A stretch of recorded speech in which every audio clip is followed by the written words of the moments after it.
Hi, my name is Dr. Avery Closser, and I am an assistant professor of emerging technologies and learning at the University of Florida. I'm sharing preliminary results from a project in collaboration with Dr. Virginia Clinton-Lisell at the University of North Dakota. Our project is on navigating ethical considerations of online research to design open K-12 materials. Before diving in, take a moment to reflect on your experience with open education resources. What role, if any, does research in the development of those resources have, and why? Feel free to pause the video to reflect on this. In my experience as a learning scientist, research with students in applied settings can provide evidence that informs the design of open resources like instructional activities and approaches to supporting learning through types of worked examples and through different types of feedback. And now, many digital learning platforms actually provide free services for both researchers and teachers and students. Platforms and software like the ones here provide open instructional content, freedom to create content, and/or they support experimentation within their own platforms or other learning management systems.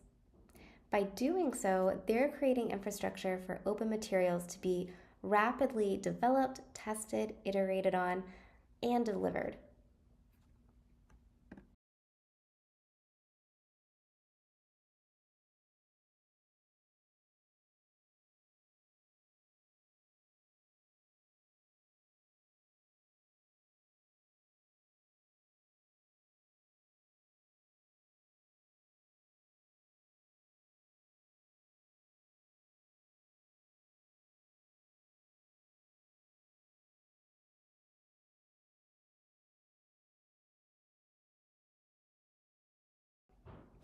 So to answer that question, we've been conducting a survey soliciting responses from representatives in Institutional Review Board, or IRB, offices at universities in the United States.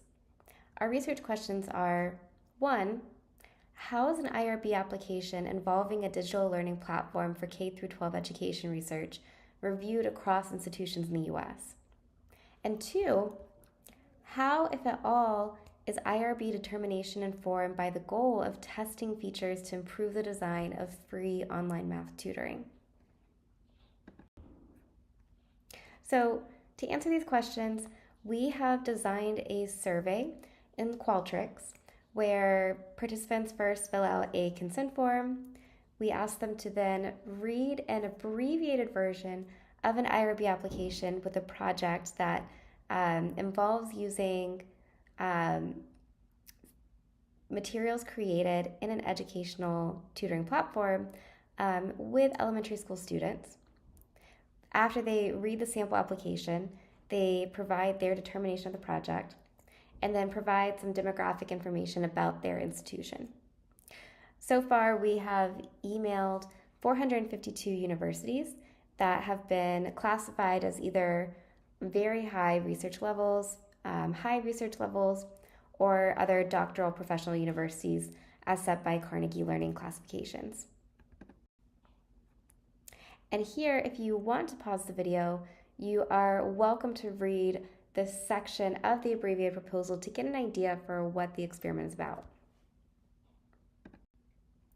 So far, we are still doing data collection, but already we've had 115 folks open the survey, 111 who consented, and then beyond that, 81 respondents who actually participated in the survey beyond the consent form. Of those people, we've found that 56% of respondents determined that the application should be considered exempt, whereas 25% thought that the research should be considered not exempt under the categories for exemption.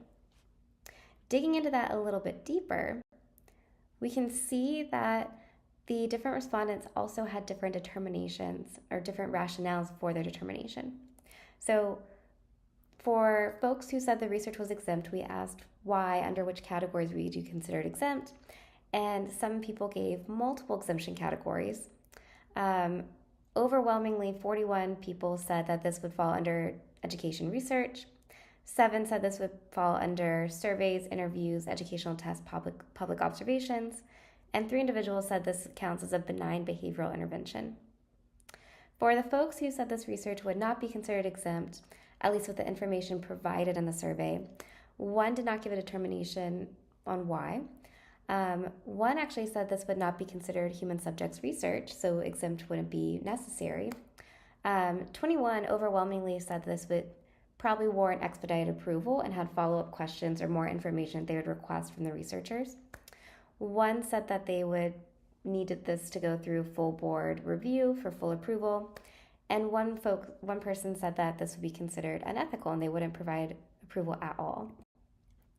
So the contrast between the majority of folks thinking that this is considered educational research, exempt, wouldn't warrant opt-in consent, in contrast to an individual thinking that this is not even human subjects research, in contrast to someone saying this is unethical, is somewhat alarming that there is no consensus on how the application was reviewed across institutions.